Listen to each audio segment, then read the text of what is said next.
right in the beginning, is the more you progress in the relationship, I think the more you should split things, and the more you see things as like, my money's your money is mine. What does it matter? As long as you're not taking advantage of one another, then it doesn't really matter. But I think in the beginning, you have to show, that I hate that taking for granted or expecting a man to pay because he's the man. Like, Mm. if you're not interested in me, and if you had a crappy day, I don't know, maybe not, but I feel like there's always I always like to show the intent of like, I'm I'm willing to pay for myself. And also in general in life, I'm like, I wouldn't expect someone to get me or buy me or pay for me if I'm not willing to do that for myself. If I don't have the money to pay for my drink, I wouldn't go out for that date just in case they don't pay, you know? Yeah, I would agree with that. I wouldn't yeah, I wouldn't. I mean, I think the only person that I just kind of feel um it's fine, he'll pay for it, is my dad. I don't, Yeah. I just don't even take my credit card when my dad, he'll definitely pay, and he's my dad, and Yeah. he earns a Wow. good living. Yeah. Um, It's his job in life. well, yeah, and as it will be our job to provide for our children. But what you're saying, these things about, you shouldn't have expect these things, but this is what you're signaling, etc. We talked about it last time about this is how life is, and we're not going to revolutionize life. We expect certain things to happen, and this is what that means, and you want to put your best foot forward. And so, if a guy says, should I be paying for the drink, I would say, yes, you pay for the drink. Yes, it's unfair, of course it's unfair, but that is just the society that we live in. But in the same sense that a woman would put, I believe, so much more effort into the way she presents herself than a man Yeah. would. And even though you and I were pretty laid back, like, you don't wear any makeup, I sometimes wear mascara. I Same. haven't, like, I'll put some effort into my hair, like my curls and everything. And anyway, but we're quite laid back. But I guarantee you that we have put more effort into our dates than our respective boyfriends have, Oh, for sure. because I think that Yeah. then we're not going to be dating these guys that are extremely, like, well manicured or well put together, but proportionally we'll date men who just really don't give a shit.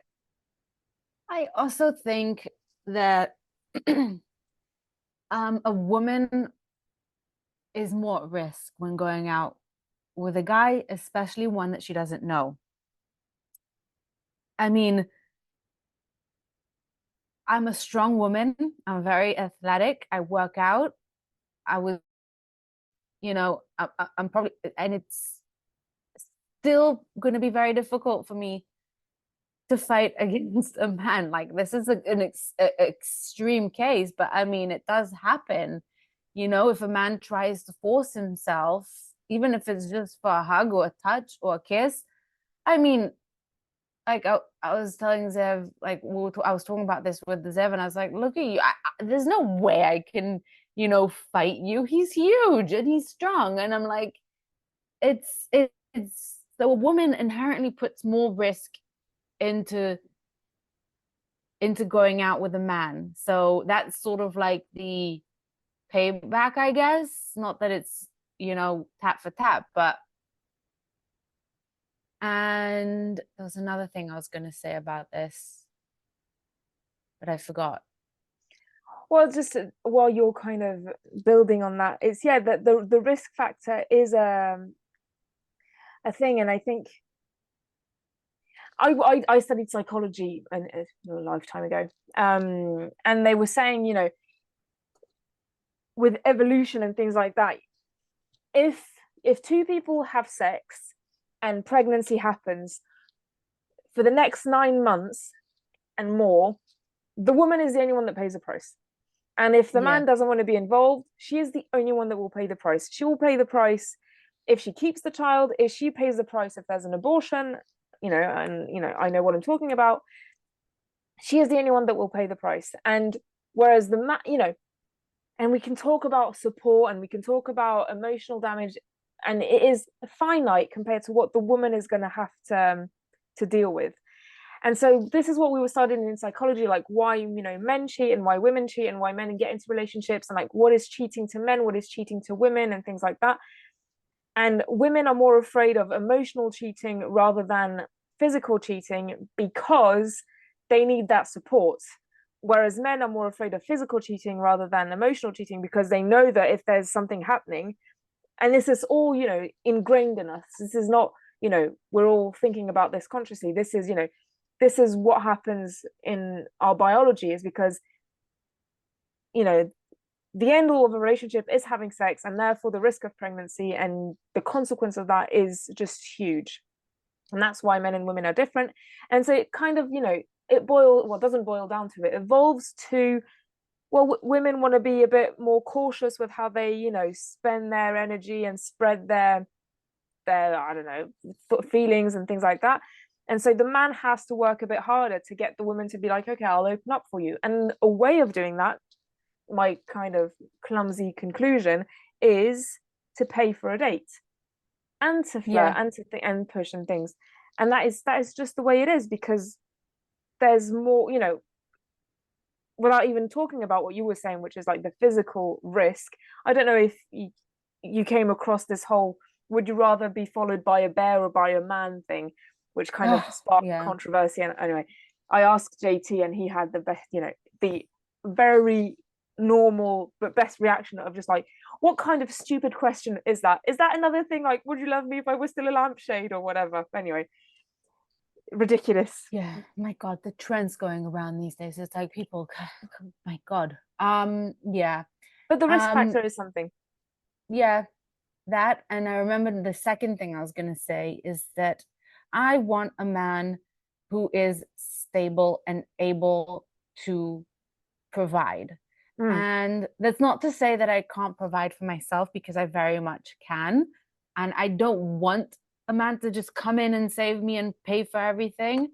But I want a man who's able to do it. You know what I mean? That isn't just flimsy with money and barely has anything to his name and is just a huge spender on bullshit and has this similar values as I do to spending, and that they're capable of, if they're taking me out, they're capable of also paying for me, at least on the very first date, and showing me that I'm worthy of that, you know, and that they're Mm. able to provide for me.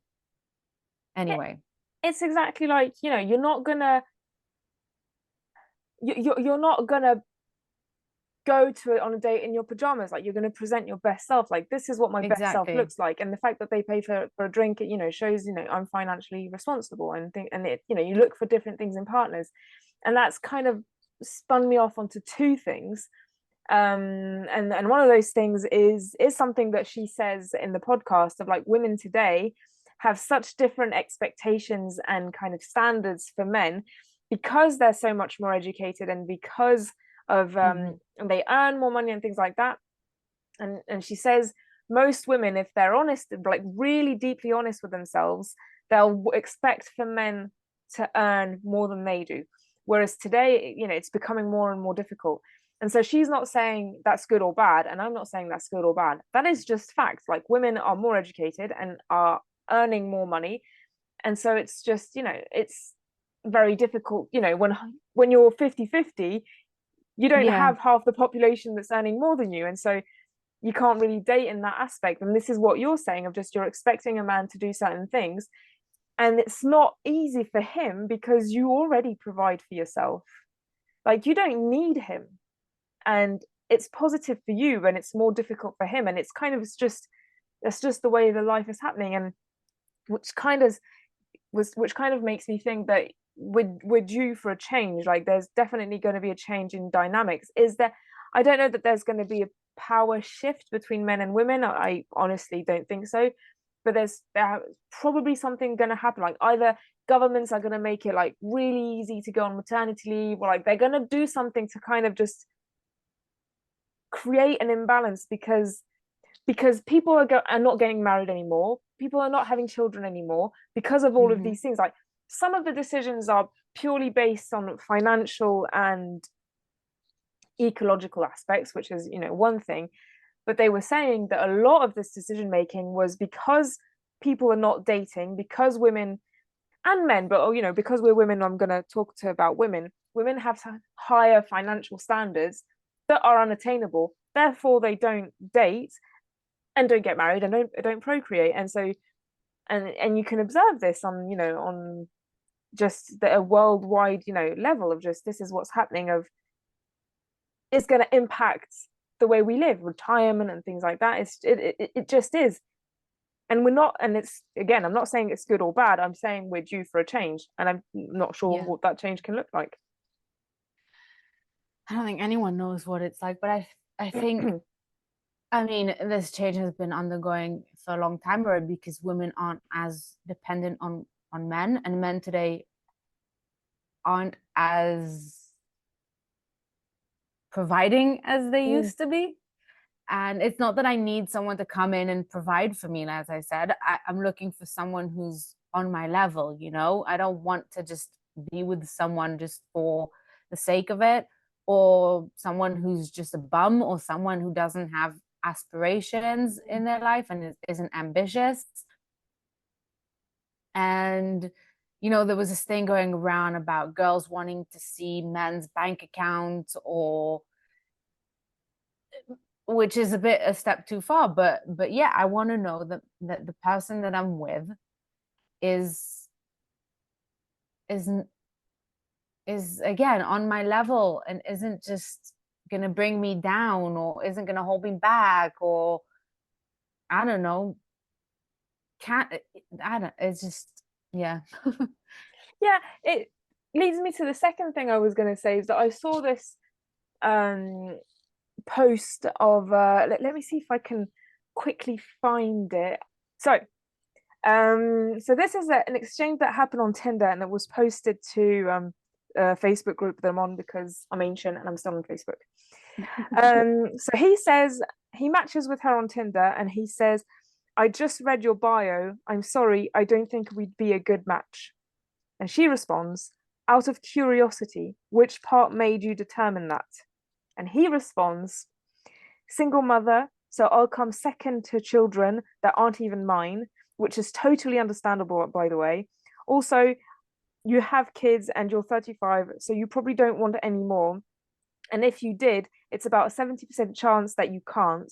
You're also an independent woman, so your career will come before me as well. Most likely not submissive. Have the same "I don't need, I want a man" mentality as all the other girls do, that let that that all the other girls that let that social construct brainwash them.